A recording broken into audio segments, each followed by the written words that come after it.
신규 분양시장이 과열된 양상을 보이자 정부가 그동안 손대지 않던 아파트 집단대출에 대해서도 규제에 나서기로 했습니다.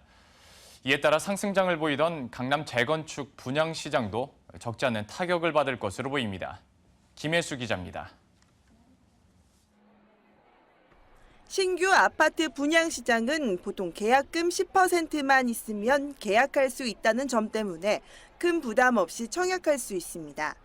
나머지 90% 중에서 최대 60%는 중도금 집단대출을 받아 분기별로 나눠내면 되고 입주 시점에 잔금을 부담하면 되기 때문입니다.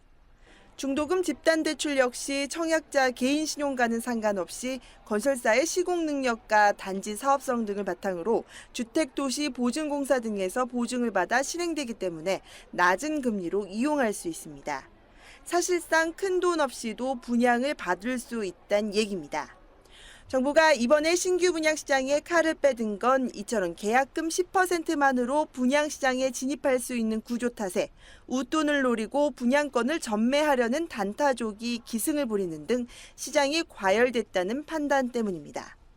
정부가 특히 지금까지 제한이 없던 주택도시보증공사의 보증 한도와 횟수를 각각 3억 원과 이외로 제한하기로 하면서 과열된 분양시장은 크게 얼어붙을 전망입니다. 상대적으로 분양 가격이 높은 서울 강남권 등 수도권 분양시장도 타격을 받을 것으로 예상이 됩니다.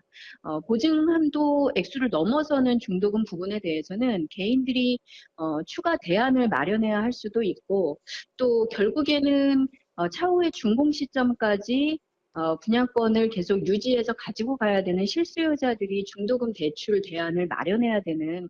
특히 강남 재건축 분양시장의 경우 보증 한도를 넘어서는 중도금이 절대적으로 큰 만큼 이번 규제에 가장 큰 타격을 받게 될 것으로 보입니다. 여기에 보증 횟수가 제한되면서 전국을 돌며 분양권 불법 전매를 일삼던 단타족들도 크게 감소할 것이란 전망이 나오고 있습니다. 머니투데이 방송 김혜수입니다.